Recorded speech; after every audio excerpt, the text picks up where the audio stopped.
गीता जी, हमारे नज़र कार्यक्रम में आपका हार्दिक स्वागत है।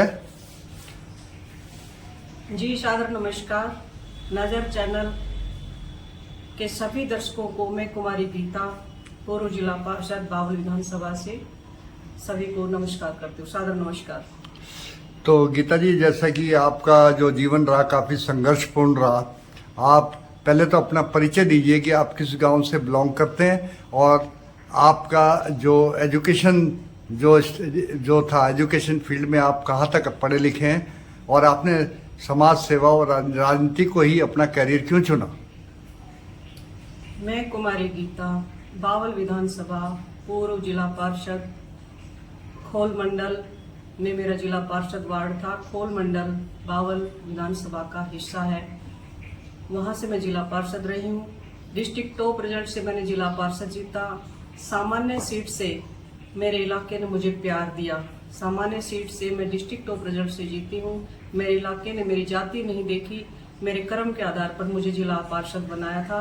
क्योंकि मैं कॉलेज लाइफ से ही मैं गांव-गांव महिलाओं से जुड़ी हुई थी। डीसी ऑफिस से, एडीसी ऑफिस से बीपीएल कार्ड के समूह बनाए, लोगों के काम करवाती थी वहां पर। और साथ साथ में मैं अपना गांव-गांव में सिलाई सेंटर महिलाओं के लिए चलाया था। इन्हीं सब काम को देखते हुए मुझे सामान्य सीट से जिला पार्षद मेरे इलाके ने बनाया था, जो बावल विधानसभा में है। तो आपने जैसे कहा कि आप समाज सेवा में काफ़ी आगे रही हैं, अपने अपने क्षेत्र में का सिलाई सेंटर्स भी चलाए और महिला में एक तरह से जागृति भी लाई, वुमेन एम्पावरमेंट के लिए भी आपने काम किया। फिर आपने राजनीति में प्रवेश कैसे किया और क्या कारण था कि आप समाज सेवा से राजनीति की तरफ शिफ्ट हो गए? जी, मैं कॉलेज लाइफ से निकलते ही मैं समाज सेवा में जुड़ गई थी। क्योंकि मैं संत महापुरुषों की स्टोरी ज्यादा पढ़ती थी। मेरे एक ही दिमाग में बात थी कि अच्छे कर्म करके हम इस दुनिया में आगे बढ़ सकते हैं और एक दुनिया में प्रेरणा बन सकते हैं। और मैंने अपने जीवन को उसी में लगाया और अविवाहित मैं रही हूँ, मैं मैरिड हूँ।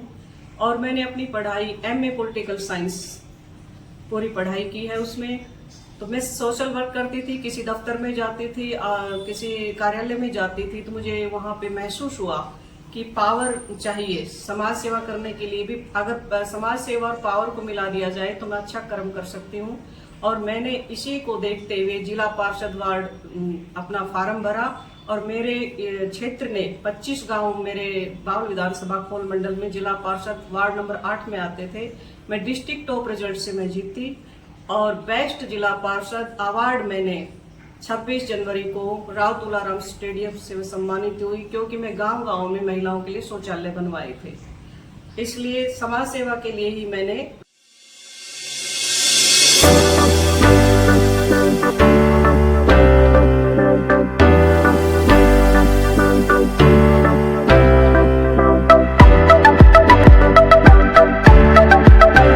सीट से ही लड़ी थी। लेकिन मेरी जाति नहीं देख के मेरे इलाके के लोगों ने मेरे कर्म को देखते हुए मुझे जिला पार्षद बनाया था। आप इससे पहले मतलब कांग्रेस पार्टी से भी जुड़े हुए थे और आज आप भारतीय जनता पार्टी में भी हैं। तो आप इस वक्त जो अब 2024 का चुनाव होने जा रहा है, लगभग 3 महीने बाद विधानसभा का चुनाव होना है, 2024 विधानसभा का, हरियाणा का। तो क्या आपको लगता है कि आपको राजनीति में आना चाहिए या चुनाव लड़ने का आपने मन बनाया हो? मैंने कांग्रेस पार्टी कभी ज्वाइन नहीं की है। मैं 2004 से ही बीजेपी पार्टी की सदस्य हूं। मैं 2007 में हरियाणा प्रदेश सचिव महिला मोर्चा में रही हूं। मैं 2009 में महेंद्रगढ़ रेवाड़ी जिला की प्रभारी रही हूं महिला मोर्चा में। और 2010 में मैं जिला पार्षद बन गई थी। तो मैं जिला पार्षद के तौर पर ज्यादा वर्क करती थी और मैं जिला पार्षद प्रतिनिधि होने के नाते मैं गांव में ज्यादातर जिला पार्षद कार्य में ही लगी हुई थी। उसके बाद में फिर मैं जिला अध्यक्ष बनी हूँ भारतीय जनता पार्टी अनुसूचित जाति की। जिला रेवाड़ी से 22 जिलों में मेरी योग्यता को देखते हुए भारतीय जनता पार्टी ने मुझे 22 जिलों में अकेली महिला जिला अध्यक्ष थी अनुसूचित जाति मोर्चे की।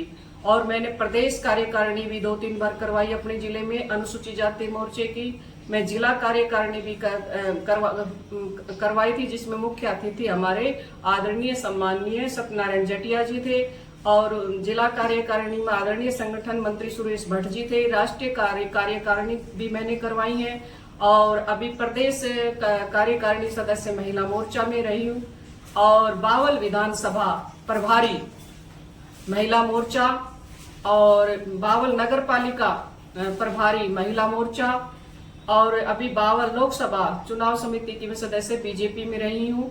मैं हमेशा बीजेपी में रही हूँ, आज भी बीजेपी में हूँ। बीजेपी अभी राष्ट्रीय कार्यालय से मोदी जी एक बार फिर मोदी सरकार हमारा राष्ट्रीय कार्यालय से गाड़ी आई थी LED वैन। मैं हर बावल विधानसभा के हर गांव में उस LED वैन से प्रचार किया, हर गांव में, गली में, मोहल्ले में, अपने अनुसूचित जाति बस्ती में उनको लेके मैंने आदरणीय प्रधानमंत्री जी के लिए काम किया, और मैं हर बूथ तक उस गाड़ी को लेके गई हूँ, और एक बार फिर मोदी सरकार आए इसका मैंने प्रचार किया है। मेरी बतौर संगठन हमारे आदरणीय मुख्यमंत्री जी योगी आदित्यनाथ जी, उनके इलेक्शन में मेरी सहारनपुर ड्यूटी लगी थी।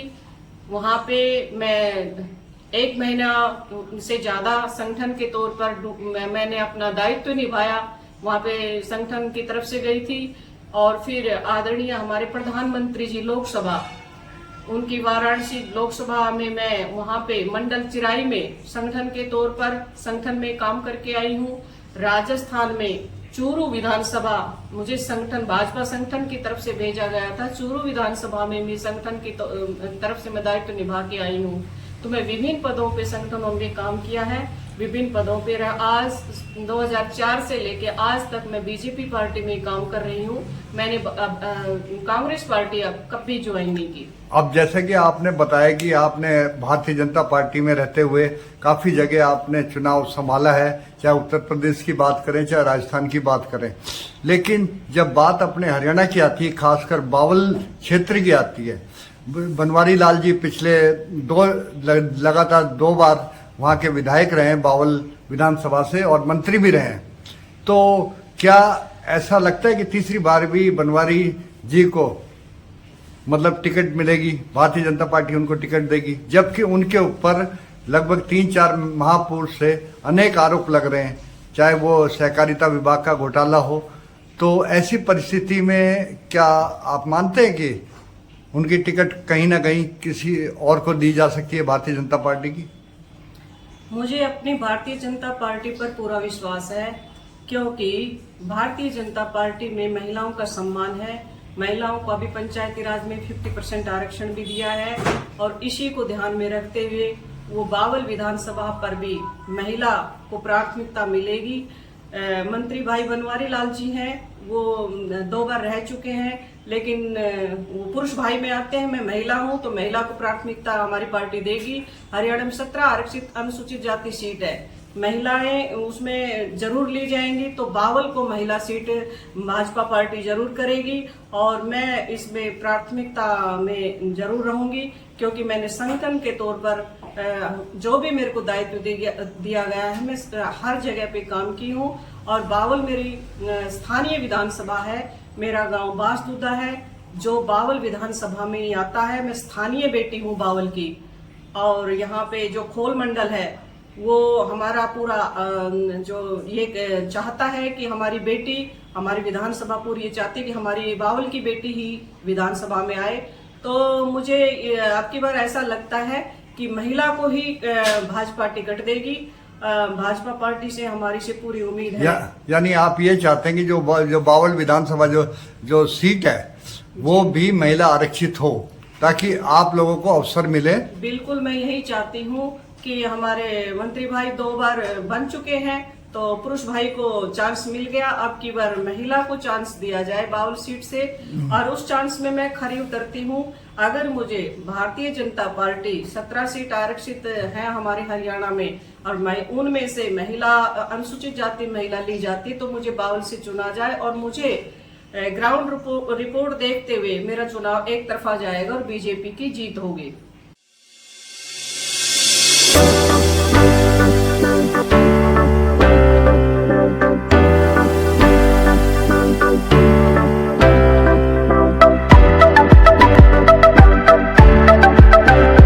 तो अभी जैसा कि अभी हमें अनुमान क्या, ये वास्तविकता है कि अब एक भारतीय जनता पार्टी में जो चुनाव को लेकर सक्रियता बनी हुई है और एक प्रकार से अप्रत्यक्ष रूप से लोग दावेदारी भी करेंगे टिकट की, और साथ में जो भारतीय जनता पार्टी वो एनालाइज भी करेगी कि उनके लिए कौन सा चेहरा है जो चुनाव लड़ने के लिए सही रहेगा।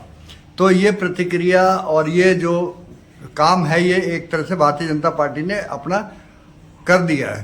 तो अभी हाल ही में इस विषय को लेके बैठक होनी है भारतीय जनता पार्टी की, जो आने वाले समय में भारतीय जनता पार्टी की बैठक होनी, जिसमें ये लगभग एक तरह से निर्णय लिया जाएगा कि किसको टिकट दी जाए। तो आप किस आधार पे अपनी दावेदारी प्रस्तुत करेंगे कि मुझे अगर टिकट दी जाए तो किस वजह से दी जाए? महिला होने के नाते दी जाए या जो संघर्षपूर्ण आपका जीवन रहा राजनीति में उसके आधार पे आपको टिकट दी जाए? तो आप इस बारे में थोड़ा सा बताएंगे।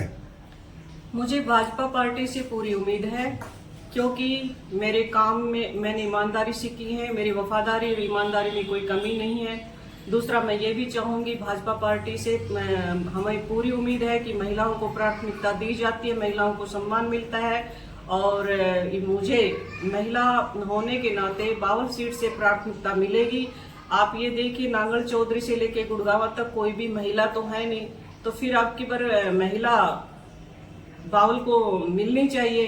तो मेरी पूरी प्राथमिकता है कि 52 सीट है वो महिला सीट हो, और मैं उस प्राथमिकता में खरी उतरती हूँ। यदि मेरी पार्टी मुझे भाजपा पार्टी मुझे टिकट देती, एक तरफा जीत निश्चित है। यानी आपको पूरा विश्वास है कि अब कांग्रेस के उम्मीदवार को टक्कर दे सकते हैं अगर बनवारी लाल जी की जगह महिला आरक्षित सीट और वो टिकट आपको मिलेगा उससे, तो आप पूरी तरह से इस बात से सहमत हैं?